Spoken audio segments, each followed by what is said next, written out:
Bienvenue sur ma chaîne YouTube. Aujourd'hui, je vais vous parler des fréquences. Tout d'abord, avant de vous parler des fréquences, j'aimerais m'excuser parce que ça fait plus d'un an que je fais plus de petites émissions et je m'en excuse parce que je devais aller au Congo et j'ai eu quelques complications. Donc voilà, là maintenant je suis là, je vais continuer sur quelques émissions, je crois que j'en ai 2 ou 3 ou peut-être plus, je ne saurais pas vous dire, mais je suis là. Merci à tous les nouveaux abonnés qui se sont déjà abonnés, merci à tous. Sans plus tarder, dans cette émission, je vais vous parler des fréquences. C'est une émission un peu plus spirituelle, j'aimerais que vous soyez vraiment très à l'écoute, parce que c'est très intéressant ce que je vais vous raconter. C'est parti, générique.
Voilà.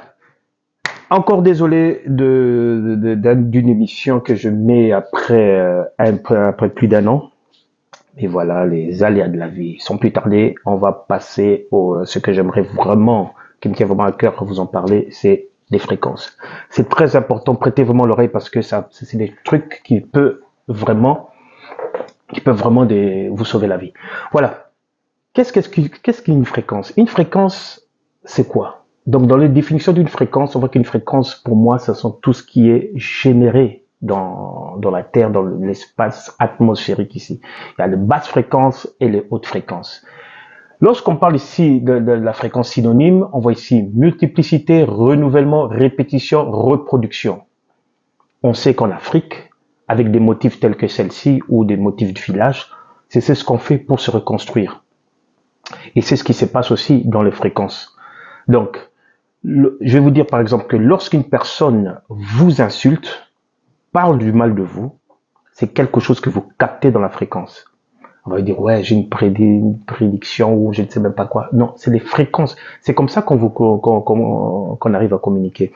Et lorsque vous insultez quelqu'un, cette personne reçoit votre énergie négative en lui, ça lui fait mal. Si quelqu'un est amoureux ou vous aime, vous envoie des belles ondes ou des belles paroles dans le cordes vocaux, ça vous envoie de l'énergie positive. Regardez ce qui s'est passé avec l'époque du Covid. Ils ont coupé, comment ça s'appelle, Facebook, qui était censuré pour lorsqu'on n'était pas d'accord avec tout ce qui était machin et tous les bazars qui concernait le virus. Dès qu'on disait le contraire, on nous bloquait. Il fallait pas cette fréquence parce qu'ils savent ces gens. Il fallait pas ça. Il fallait dans la bonne fréquence envoyer une information négative à tout le monde. Ce qui fait que moi je ne comprenais même pas comment ça se fait que tout le monde est tombé dans le panneau parce que tout le monde avait la même fréquence. C'est comme si tout le monde se met sur 66.6. Je sais, vous allez dire le code du diable, ça n'a rien à voir. 66.6. Tout le monde écoute la même musique, la même voix, les mêmes personnes qui sont en train de parler. Vous êtes tous captivés par ça. Et c'est ce qui s'est passé à la période de Covid. Tout le monde était captivé, connecté avec cette information négative. Et c'est ce qui a fait que ça a complètement marché. Virus, machin, piqûre et tout le reste. Qu'est-ce qui s'est passé en fait durant la période de l'esclavagisme? Pas pour revenir dans l'histoire, je crois que vous savez tous. C'est que ces gens, ces entités qui nous ont mis sur cette situation, ils n'étaient pas des cons. Ils savaient très bien, parce que cette histoire de fréquences, ça se sait depuis longtemps. Les Africains le savent depuis longtemps.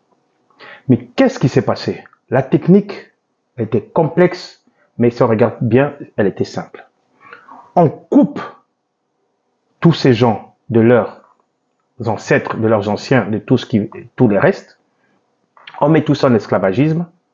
Les restes, on le tue, tout ça, les ancêtres, on les tue. Les autres, on les met en esclavagisme. On les fait souffrir pendant 400 ans. 400 ans, ça fait 4 siècles. 4 siècles, on les déconnecte complètement de ce qu'ils savaient avant. Complètement. Parce que ceux que nous étions avant, on était branchés bien sûr 66.6. Et puis après, une fois qu'on nous a déconnectés, on nous a changé de fréquence. On va tous les changer de fréquence. En changeant de fréquence, on va le mettre quoi? Non seulement la religion occidentale, qui est le christianisme, tout le reste.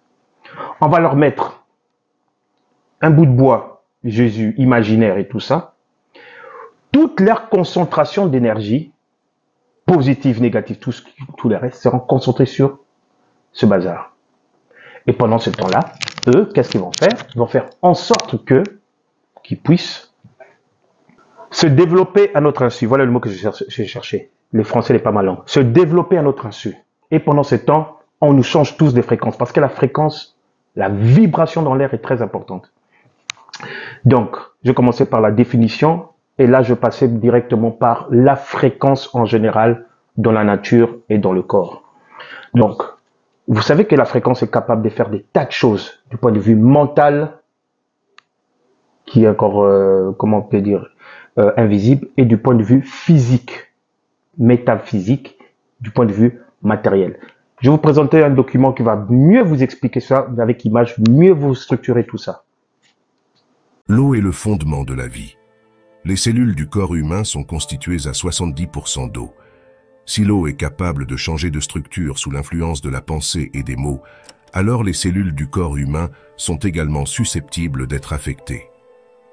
Au cours des années 1990, le docteur Masaru Emoto, qui est un chercheur japonais, a effectué une expérience sur les cristaux d'eau qui est devenue l'une des études les plus intrigantes dans le domaine de la recherche sur l'eau. Durant celle-ci, le docteur Masaru Emoto a mené une série d'expériences pour démontrer l'effet des mots, des sons et des fréquences sur la structure moléculaire de l'eau. Le déroulement de l'expérience était relativement simple mais fascinant. Il a rempli des flacons d'eau distillée et il les a exposés à différents types de stimuli, notamment des mots écrits sur des papiers collés sur les flacons, des images, de la musique et même des prières. Après l'exposition, l'eau était congelée et les cristaux formés s'étaient observés au microscope. Les résultats rapportés par le docteur Masaru Emoto étaient étonnants. Il a affirmé que les cristaux d'eau exposés à des mots positifs, comme amour ou gratitude, formaient des structures belles et harmonieuses, tandis que ceux exposés à des mots négatifs, comme haine ou colère, formaient des structures désordonnées et moins esthétiques. De même, la musique classique ou les prières semblaient produire des cristaux plus symétriques et esthétiquement plaisants que des sons discordants ou des paroles négatives. L'interprétation de Masaru Emoto de ces résultats était que l'eau est sensible aux vibrations de l'environnement, y compris les émotions et les intentions humaines, et que cela se manifeste dans la structure moléculaire de l'eau. Il a élargi cette hypothèse pour suggérer que, puisque le corps humain est composé d'environ 70% d'eau, nos pensées et nos paroles pourraient avoir un impact significatif sur notre bien-être physique et émotionnel. Avant tout, il est important de reconnaître un fait scientifique qui est que les vibrations influencent la matière. Ce phénomène a été démontré à travers diverses expériences scientifiques et observations quotidiennes, notamment sur la cymatique. La cymatique est l'étude des motifs visibles créés par les vibrations sonores. Dans les expériences de cymatique, du sable ou d'autres particules sont placées sur une plaque métallique qui est ensuite vibrée à différentes fréquences. À chaque fréquence spécifique, les particules s'organisent en motifs géométriques distincts. Ces motifs montrent que les vibrations sonores peuvent ordonner la matière en structures complexes avec chaque fréquence produisant un motif unique. De plus, il y a également l'expérience du diapason, qui montre comment les vibrations influencent la matière à travers l'air.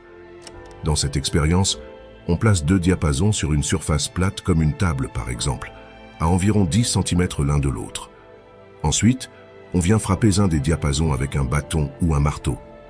Lorsqu'un diapason est frappé, il produit des vibrations qui se propagent dans l'air.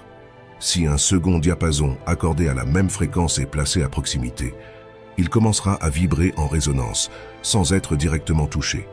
Cette expérience démontre la capacité des vibrations à se propager à travers l'air et à influencer d'autres objets. Mais des expériences comme celle-ci, nous en faisons quotidiennement, sans même y faire attention. Par exemple, lorsqu'on frappe un bol contenant de l'eau, les vibrations produites par le bol se transmettent à l'eau, créant des ondulations et des motifs à la surface.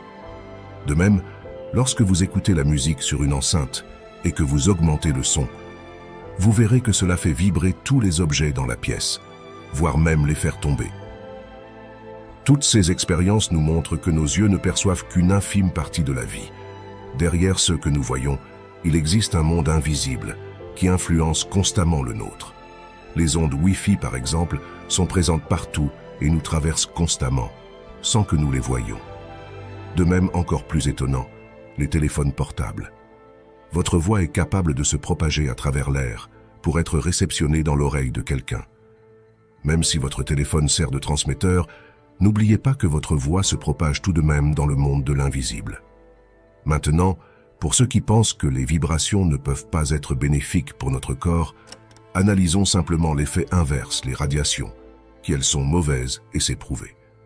Les radiations ionisantes comme les rayons X, les rayons gamma et certaines particules radioactives ont un effet dangereux sur les organismes vivants. Ces radiations vibrent à des fréquences extrêmement élevées et possèdent suffisamment d'énergie pour arracher des électrons, des atomes et des molécules, ionisant ainsi ces substances. Ce processus de ionisation peut endommager ou modifier l'ADN dans les cellules vivantes, ce qui peut conduire à des mutations génétiques et même parfois au cancer. Car comme la science l'explique, le corps humain est composé de molécules, qui elles sont composées d'atomes, d'ions et d'électrons. Donc lorsque ceux-ci sont perturbés à l'échelle quantique, dans le monde des atomes, cela influence également ce qui se passe à l'échelle humaine. Soit une ionisation de nos électrons internes peut engendrer une suite de conséquences qui, à notre échelle, se résumeront par un cancer. Ces radiations, bien qu'invisibles à nos yeux, ont donc un impact profond sur la matière vivante. Leur capacité à influencer la structure génétique d'une personne est un exemple puissant de la façon dont des forces invisibles peuvent avoir des conséquences tangibles et parfois graves sur notre santé.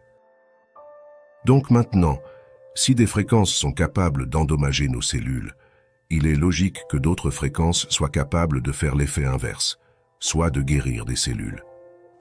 On en revient donc à l'expérience du docteur Masaru Emoto. Son expérience sur les cristaux d'eau nous a montré que les mots comme gratitude et amour forment des cristaux harmonieux. Notre corps ainsi que nos cellules sont composés à environ 70% d'eau. Maintenant, comment des mots pourraient engendrer ce genre de choses? Il faut savoir que les mots sont réellement des outils puissants. L'être humain possède des cordes vocales. Lorsqu'une pensée apparaît dans notre esprit, nous la percevons sous forme d'émotion. Et nous l'exprimons oralement en faisant vibrer nos cordes vocales. Une fois qu'elles vibrent, les cordes vocales émettent une vibration qui est réceptionnée par notre oreille sous forme de son. Mais bien que nous percevions un son avec notre oreille, nous ressentons également sa résonance avec nos autres sens. Par exemple, lorsqu'une personne parle, nous ressentons sa sincérité, ou s'il ment, et cela grâce à la vibration de ses mots émis. C'est-à-dire que dans sa parole, on ressent également ses émotions, car il transmet ses émotions via sa parole. En bref, parler se résume à transmettre ses pensées et émotions sous forme de vibrations qui, une fois réceptionnées par notre oreille, sont comprises et analysées par notre cerveau. La corde vocale permet d'augmenter la fréquence et la vibration de nos pensées et de nos émotions en les amplifiant via nos cordes vocales. Mais de même, les pensées d'un individu peuvent être comprises sans qu'il parle. Par exemple, lorsqu'une personne a de mauvaises intentions, cela se ressent. De même, dans de nombreuses histoires d'horreur, de nombreuses personnes ont raconté avoir eu un pressentiment que quelque chose allait mal se passer. Cela s'explique par le fait que lorsqu'une personne ayant de mauvaises intentions les suit, La personne ressent cette énergie et ses pensées mauvaises via ses sens, ceux qui provoquent ce pressentiment. Maintenant, nous comprenons donc l'effet des fréquences sur le corps humain et comment les mots sont-ils aussi puissants. Nous comprenons donc aussi que les musiques qui sont chantées par les humains ou qui transmettent simplement un son particulier transmettent également des vibrations à consonance positive ou négative en fonction de la musique. Celles-ci ont donc de réels effets sur le corps, d'où le fait que le simple fait d'écouter certaines musiques nous rend instantanément joyeux, tristes ou motivés. Vous en avez forcément déjà fait l'expérience. Par exemple, vous allumez la radio et vous entendez votre musique préférée. Tout à coup, celle-ci vous rend heureux et vous motive. De même, les publicités, les films et les vidéos utilisent également ces principes. D'ailleurs, si vous analysez attentivement un film d'horreur par exemple, vous verrez que ce qui fait le plus peur, c'est la musique angoissante. Coupez le son d'un film d'horreur et vous verrez que tout à coup il ne fait plus peur. Maintenant, voyons pourquoi dans l'expérience du docteur Masaru Emoto, l'eau qui était exposée à des mots positifs comme le mot « amour » formait des motifs harmonieux. Et quel est le lien de cela avec le bien-être? Tout d'abord, cette harmonie est un symbole de bien-être. Par exemple, les formes déformées symbolisent la maladie, alors qu'à l'inverse, ce qui est symétrique et harmonieux symbolise la santé et la reflète par ailleurs. Cette harmonie se retrouve dans la nature, dans la forme harmonieuse de certaines plantes, animaux ou galaxies, qui se manifestent par des motifs géométriques parfaits, régis par le nombre d'or, tout comme les cristaux d'eau harmonieux.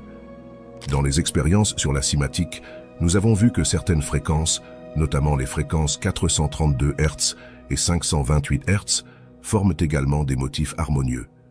Celles-ci sont donc reconnues pour transmettre de bonnes vibrations, formant des motifs harmonieux sur la matière, ce qui signifie qu'elles peuvent également influencer notre corps, qui est également de la matière.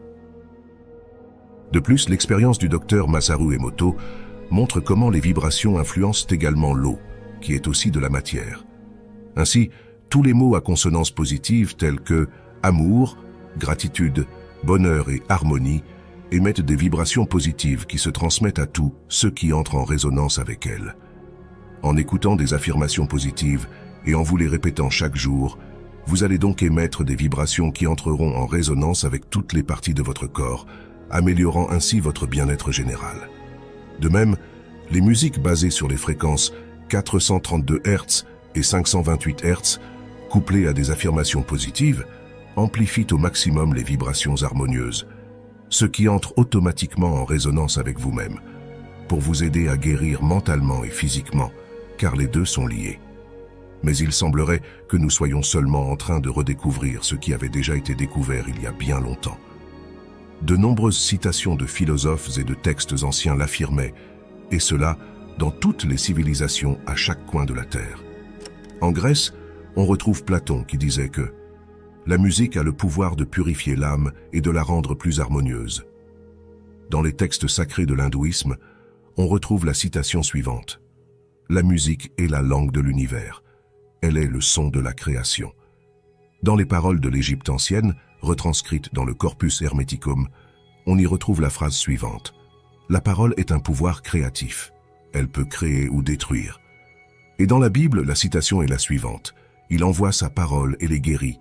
Il les retire du gouffre.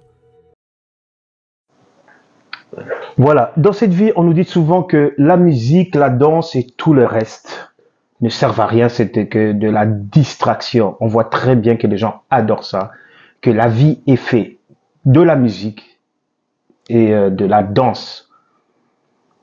D'où les êtres humains, les premiers êtres humains qui sont les Kemet, c'est-à-dire les Noirs, ils ont toujours ça dans le sang. Ça, c'est quelque chose qui restera, je vais dire, éternellement et ancré dans leur ADN. La musique et la danse. Donc, lorsqu'on sait que la musique peut faire des tas de choses, parce que les gens ne le savent même pas, et la danse aussi, c'est pour ça qu'on est en train de banaliser ça pour dire comme quoi que ça c'est des bêtises. Il faut vous concentrer sur le travail, parce que ça ce n'est rien. Non, concentrez-vous sur la fréquence musicale et concentrez-vous aussi sur la danse. À une certaine époque en Afrique, lorsque nous étions, évidemment, pour faire travailler les gens, pas les mettre en esclavage, mais pour faire travailler les gens pour qu'ils puissent avoir du courage, même lorsqu'ils étaient fatigués, qu'est-ce que les gens faisaient? Ils chantaient et d'autres dansaient. Lorsque quelqu'un est mort, qu'est-ce que les Africains font? Ils dansent et ils chantent pour que l'énergie du mort qui puisse communiquer avec, et puisse partir en paix avec une bonne fréquence. Tout ce qu'on nous dit, que la société dit que c'est mal, c'est le contraire. Tout ce que la société, je répète, dit, tout ce qui est mal, c'est le contraire. Donc, je répète, lorsqu'on vous dit qu'une femme est inférieure, c'est le contraire. Lorsqu'on vous dit que bosser comme un fou, c'est bien, c'est le contraire. Les choses sont aussi simples que ça. Tout ce qu'on vous balance comme fréquence dans la tête pour vous dire que voilà, c'est ça, c'est bon, c'est que c'est pas bon. Boire du lait, c'est magnifique, c'est que c'est pas bien. Fumer, c'est magnifique, c'est que c'est pas bien. Et vous avez vu, même pour le cancer, vous pouvez guérir de votre propre maladie par vous-même. Pas besoin d'aller chez un inconnu qui vous connaît même pas, qui lui vous libère une certaine fréquence pour vous dire que vous êtes malade. Moi, on m'a dit que j'étais diabétique. J'ai l'air d'un diabétique. Je vais vous montrer encore un autre documentaire qui va vous parler du pouvoir de la musique. Je ne sais pas si je vais développer encore ça, vu le temps que cette émission peut prendre. Ça, je peux aller très loin. Je vais vous parler du pouvoir de la musique, ce que la musique apporte dans le monde. Si vous voulez connaître les secrets de l'univers, pensez en termes de fréquences et de vibrations, disait Nikola Tesla. J'ai compris le sens de cette phrase il y a à peu près 20 ans, quand en 1989, j'ai découvert l'influence de la musique sur les végétaux et sur les animaux. J'ai eu la chance pour cela de grandir dans une exploitation agricole qui m'a permis de faire mes petites expériences. Et très tôt, je commence dès l'âge de 16 ans à faire des expériences sur les animaux en diffusant de la musique de variété. J'obtiens un peu de résultats satisfaisants. Plus tard, j'entreprends d'autres résultats qui me donneront finalement beaucoup de satisfaction, puisque j'utilise la musique de Beethoven et de Mozart à raison de 2 heures par jour sur des groupes de 12. Et très vite, j'obtiens des résultats étonnants. Les animaux sont plus zen, plus joueurs, ils recherchent beaucoup plus facilement le contact de l'homme. Quant aux animaux qui produisent du lait, il est de meilleure qualité, le lait est plus abondant. Pour les végétaux, ils sont plus denses, plus éclatants, plus florissants. Poussé par cette petite réussite, je continue à faire des recherches, j'emploie ensuite des musiques de méditation et d'ambiance. Et là encore, je tombe vraiment vers des résultats étonnants. Les animaux recherchent de façon systématique le contact de l'homme. Ils sont vraiment beaucoup plus doux dans leur comportement. En général, ils sont un poil beaucoup plus brillant. Enfin, il y a vraiment quelque chose qui change dans les musiques de méditation et d'ambiance. Simplement, il y a un moment donné, je me pose des questions. Je dis pourquoi cette musique fonctionne? Parce que je m'aperçois avec certaines musiques, ils sont agressifs, agités, voire avoir des comportements presque dangereux avec l'homme. Et là, je m'interroge vraiment beaucoup pourquoi cette musique, pourquoi d'autres. Et là, par le plus grand des hasards, en 1999, j'écoute une fois de plus un morceau de John Lennon, et je découvre que le La est accordé à 432. Et là, je me dis, mais comment se fait-il? Nos musiques d'aujourd'hui sont accordées à 440. Et je cherche, j'essaie de trouver des correspondances, et je m'aperçois qu'au fil des siècles, on a modifié beaucoup les fréquences musicales. Et en recherchant toujours, je m'aperçois que finalement, en 440, je ne trouve rien qui me donne du résultat, en tous les cas, sur le plan connaissance entre le lien et l'homme en fréquence 440. Par contre, j'en trouve beaucoup en 432. J'en trouve énormément. Et je vais vous parler de la première que j'ai trouvée. Quand on accorde la musique à 432, la Sol est à 384 Hz. Quand on sait que la fréquence de l'oxygène est 384 Hz et qu'en agriculture, on aère le sol pour lui donner de l'oxygène, pour qu'il respire, pour que ça pousse mieux, et qui s'appelle aussi le sol, c'est quand même pas banal. La deuxième fait que quand on accorde aussi à 432, le Do, lui, est à 256 Hz, qui correspond à la fréquence de résonance de l'assimilation chlorophyllienne. Donc là aussi, intéressant le lien. Si je continue, dans un autre domaine, on s'aperçoit que la pyramide de Khéops est de 432 unités terrestres au niveau de la base, qui était l'unité de mesure à l'époque. Si on continue, on s'aperçoit que, par exemple, la pyramide de Teotihuacan est, elle, de 864 UTS, qui était aussi l'unité de mesure à l'époque, qui est donc la moitié de 432. Si on s'arrête au calendrier des Mayas, dans le cycle de Quantum, on a un cycle de 7200 jours, et si on extrait 72 de 7200 jours, on obtient un sixième de 432. Pardon. Dans le calendrier Veda, on a 432 000 ans. Dans la Bible, on retrouve plusieurs fois le chiffre 144, qui est aussi un harmonique durée quand on accorde à 432. Dans la pulsation minute d'un être humain, quand il est idéalement au repos, on serait aussi de 72 pulsations minutes. Donc il y a beaucoup de correspondances qui sont mises en évidence. Et si on parle de l'eau dont nous sommes constitués d'eau à plus de 70%, ce qui n'est pas banal. On sait aujourd'hui, la science nous aide beaucoup là-dessus, que l'eau capte l'information. Et donc, les premiers à mettre en évidence, c'était le docteur Benveniste et le docteur Emoto, qui sont deux chercheurs scientifiques renommés qui ont beaucoup travaillé sur l'eau, ont découvert que la fréquence 432 est qualifiée pour eux de naturelle. C'est-à-dire qu'ils ont calculé que les fréquences de résonance des atomes et des molécules dans la nature et vérifié que l'oscillation à 432 était une oscillation qui correspondait à la résonance de l'eau. Donc, il est vraiment intéressant de découvrir ces recherches. Et ce qui est aussi passionnant, c'est que quand on écoute cette musique à 432, elle est légèrement plus douce, elle a un son plus relaxant. Il n'y a pas beaucoup de différence entre les deux, mais elle a un son plus doux et plus relaxant. Quand on l'écoute à 440, ça crispe légèrement le corps, et progressivement, d'ailleurs c'est sans doute pour ça aussi, on dit que certains biologistes avaient dit qu'il y avait un désaccord entre le macrocosme et le microcosme quand on accorde à 440. Alors moi, je me suis équipé d'appareils pour photographier l'énergie des gens, en fonction des musiques qu'on écoute. Alors là, c'est ma fille qui est sur la partie sombre, du côté droite. Là, elle écoute une musique 440, et sur la droite, elle écoute une musique, je crois que c'était le canon de Pachelbel, si je me souviens bien, oui, c'est ça. Et donc, vous voyez, son aura n'est pas du tout le même. Ça a vraiment un impact, la musique a vraiment un impact sur nous. Elle a aussi beaucoup un impact sur les végétaux, parce que je fais aussi pousser des végétaux de toutes sortes. Et voilà ce que ça peut donner sur une carotte. Ça, c'est une carotte qui a poussé avec de la musique normale.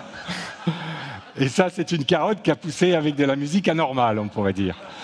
Voilà, ça fait des carottes difformes. Bon, j'ai pris les extrêmes. Ce sont des extrêmes. Bon, elle paraît peut-être un peu esselée, toute seule, mais elle est beaucoup plus grosse. Et ça n'a rien à voir avec l'autre, qui est en plus un peu malade. Alors parfois, ça donne des carottes très petites, qui ne sont pas très jolies, mais d'une façon générale, c'est diffusé à raison de 2 heures par jour, et voilà ce qu'on obtient. On obtient aussi sur les plantes, parce qu'on peut photographier l'énergie des plantes qu'elles dégagent. Il faut savoir que les plantes, ça dégage une énergie, et c'est quelque chose de vivant. D'ailleurs, ceux qui ont la main verte, ils doivent le savoir. Voilà ce que ça dégage sur une plante en fréquence à 440 sur la droite et en 432 sur la gauche. Donc cette énergie, en général, aujourd'hui, on la mesure avec différents appareils. Là, on la photographie.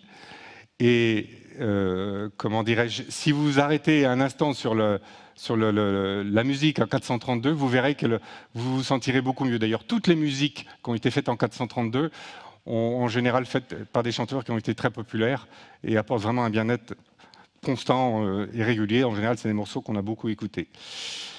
Je parlerai de ça juste parce que c'est quelque chose que je trouve important. Donc ça, c'est une expérience c'est un appareil qui photographie les énergies. Il faut savoir que quand vous êtes en colère, que vous n'êtes pas bien, que vous êtes triste, on a ce qu'on appelle une énergie lumineuse, ou plutôt photonique. On émane des photons en permanence au niveau du visage, particulièrement au niveau du visage, et en permanence.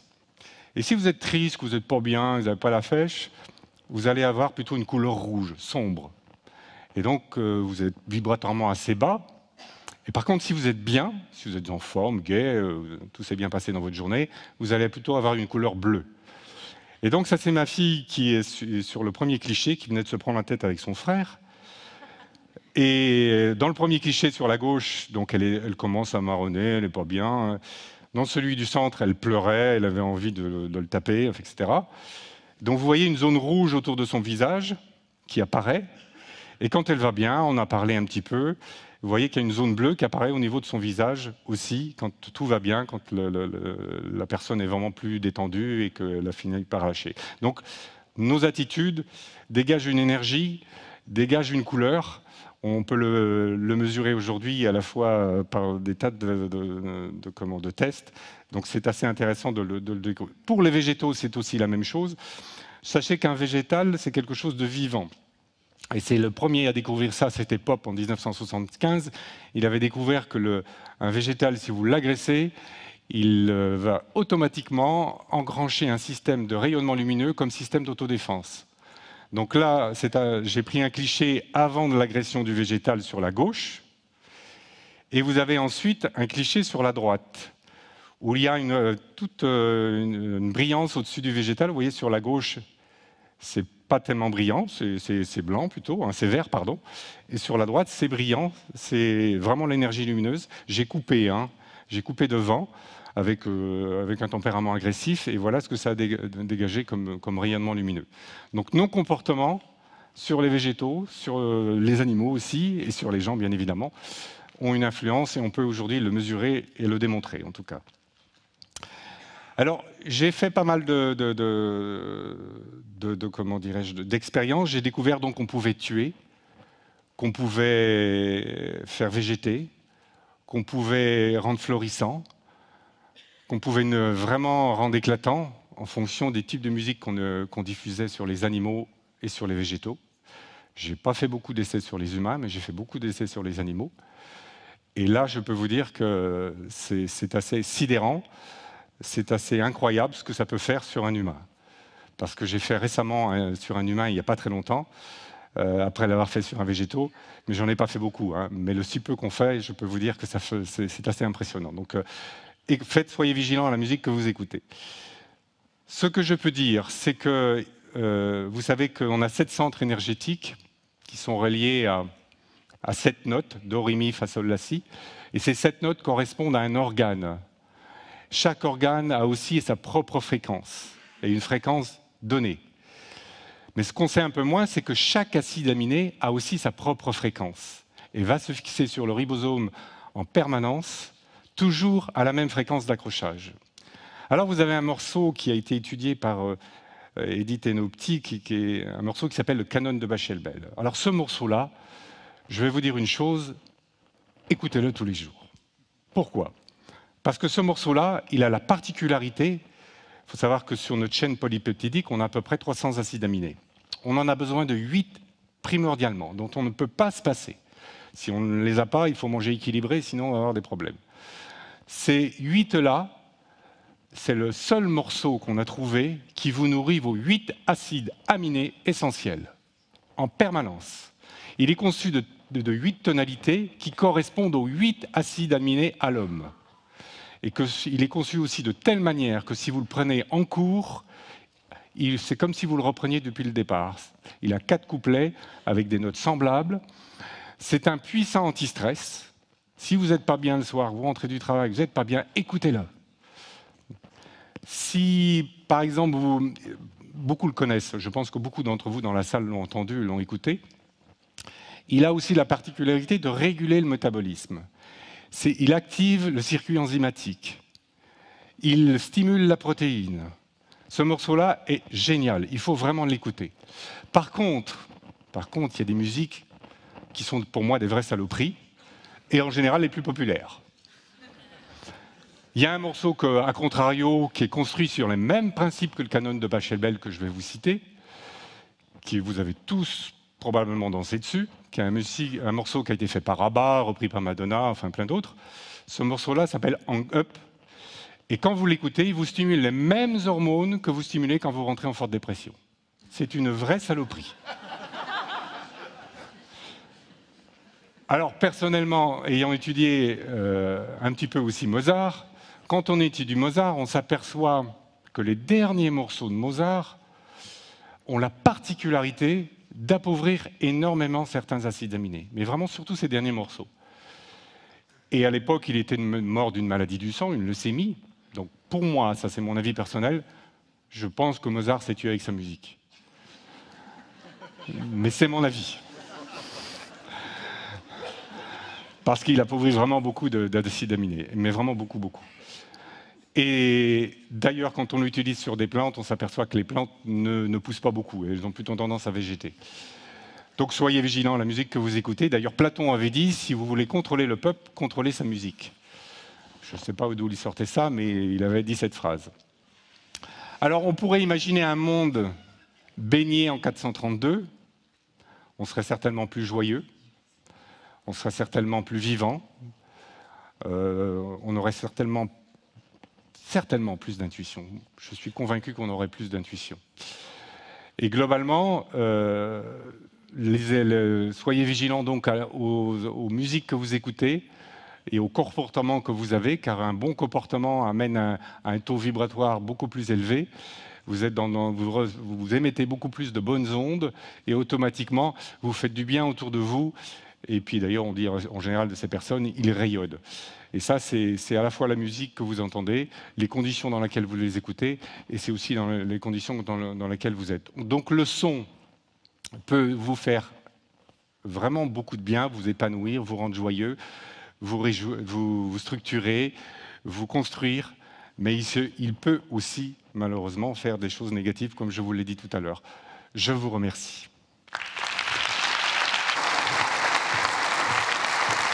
Michel,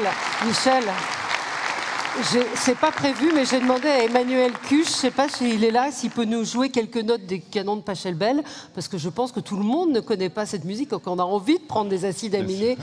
C'était pas prévu, mais je pense que ça fera plaisir. Emmanuel, juste quelques mesures, parce qu'il m'a dit ça va être très long. Mais c'est une bonne idée. Et là, ça va nous faire du bien. Mais beaucoup le connaissent. Oui.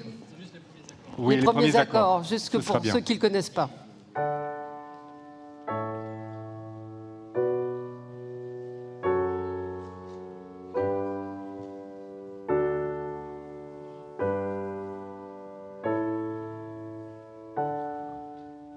Voilà. Bon, la suite chez vous.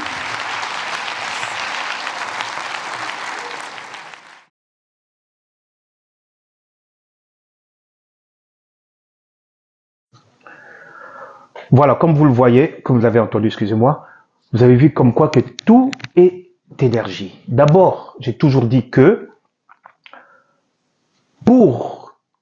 professeur Motunde le disait, pour faire fonctionner toute matière, il faut de l'énergie d'abord. C'est l'énergie d'abord. Si on vous dit que Dieu, excusez-moi, le créateur, parce que Dieu, il y en a plusieurs, que le créateur, c'est un homme comme moi avec une barbe blanche avec sur son siège, c'est n'importe quoi. Le créateur est une fréquence. Tout simplement. Une énergie. Une fréquence. On nous crée en nous, parce qu'on est issu de lui, pour qu'on puisse devenir comme lui, il faut qu'on capte cette fréquence. Tout simplement. Il y a le divin en nous. Donc, tout ce qui est peur, joie, amour, sont des fréquences. C'est ce que tu reçois, ce que tu captes comme fréquence. D'où je vous ai expliqué, ils ont pu faire ce qu'ils voulaient avec dans la période Covid. Lorsqu'on vous montre des films d'horreur ou des films de zombies, on va développer ça plus tard, c'est Nzambe, Dieu, ou le créateur, donc ils ont voulu le faire comme un démon. Tout ça sont des fréquences que nous captons. Et comme des radios, nous les enregistrons. numéro 1, telle fréquence, numéro 2, telle fréquence, et on sait à quelle fréquence correspond à quoi. On va nous mettre de la sorcellerie africaine, on nous met ça dans la tête, on va enregistrer que africain est égal sorcellerie. D'où ça veut dire comme quoi que, si on dit à certains Africains qu'il n'existe pas de la sorcellerie en Afrique, ils ont du mal à comprendre parce qu'ils ont enregistré ça dans leur fréquence. C'est comme ça. Alors que c'est une tromperie. Lorsqu'on parle de fréquences, on parle parfois des spectres, d'où vous voyez des émissions dans des chaînes à 2 balles qui vous parlent des spectres, de fantômes et tout ça, qui vous font peur et tout ça, des spectres. C'est des fréquences de bonnes fréquences ou de mauvaises fréquences, ou des fréquences d'une présence d'un esprit qui émet encore une fréquence, qui vont vous dire que c'est des démons. Ça veut dire ces fréquences-là qui vous dit, excusez-moi, ces fréquences-là qui sont derrière vous, ce ne sont pas mauvais. Ce sont votre grand-père, votre arrière-grand-père, vos ancêtres. Ils sont pas là forcément, comme ils disent dans les émissions, pour vous tuer. Parce que même si vous êtes mère ou père et que vous mourrez, vous avez une fille, un enfant que vous avez laissé, vous aurez envie de le tuer? Je ne pense pas. Je ne pense pas. Mais une fréquence peut être mauvaise ou bien. Mauvaise ou bien. Une fréquence peut attaquer une autre fréquence qui a fait du mal. C'est ce qu'ils appellent peut-être des esprits. Peu importe tout ce que vous voulez. Le mesureur d'une fréquence, c'est ce qu'on appelle le span ou l'analysateur, excusez-moi, du spectre. C'est ce que les gens utilisent ça pour voir dans quelle fréquence ce monde évolue, ou telle personne, ou tel groupe, ou tout ce que vous voulez. Et si ils voient que vous avez une fréquence plutôt positive, ils vont vous mettre du mensonge dans une fréquence, que ce soit radio, groupe, ou tout ce que vous voulez, pour vous induire complètement en erreur. C'est ce qui s'est passé avec tout ce qui est christianisme, musulmanisme, tout ce qui est religion. C'est que des mauvaises fréquences. Et pour terminer ce documentaire, ce que je vais vous dire, ce sera le plus important, ce que l'être humain depuis plusieurs siècles, depuis plus de, je vais dire, 8 siècles ou plus de 8000, ou je sais pas, bref, plus de 800 siècles, je vais dire. Bref, je ne saurais pas vous dire, je ne saurais pas calculer. Bref, ce que l'être humain n'a pas pu faire jusqu'à présent et aura du mal à le faire, c'est quelle fréquence est la plus haute. Essayez de deviner. C'est pas l'amour. L'authenticité. Prenez ces mots-là, essayez de les définir. L'authenticité, c'est quoi? Ce que vous êtes, ce que vous avez, ce que vous croyez en vous, qui est vrai. Ça veut dire 1 plus 1 font 2. Vous êtes sûr qu'il fait 1 plus 1 font 2. Pas 1 plus 1 font 3 et puis vous mettez le mensonge dans une bonne fréquence et le diffusez. Non. La vérité dans une bonne fréquence équilibre et vous le mettez en vous, vous le diffusez. L'authenticité, la vérité, ce que vous êtes. Et regardez bien ce qui se passe ici, surtout dans nos pays d'Afrique. Les gens qui étaient authentiques tels que Thomas Sankara, Lumumba, des sages et des tas d'autres personnes ont été quoi? Tués. Parce qu'ils étaient authentiques. C'est mieux de les tuer. Et ils pensent qu'en les tuant, ce sera complètement fini pour eux. Non. Ces gens ont libéré des fréquences qui sont restées sur Terre.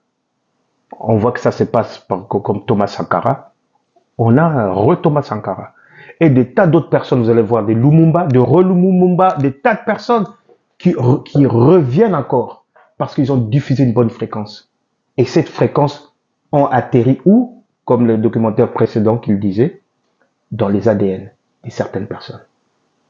Sur ce, je termine ici. Je ferai sûrement une autre émission, je ne sais pas sur quoi, mais j'ai des tas de choses à vous dire, à vous raconter. Mais pour le moment, je m'arrête là. Je vous dis de bien mémoriser ça, de bien continuer, liker, partager cette vidéo. Et pour les nouveaux abonnés, merci d'être venus et abonnez-vous en masse. J'ai des tas de choses à vous raconter. Au revoir.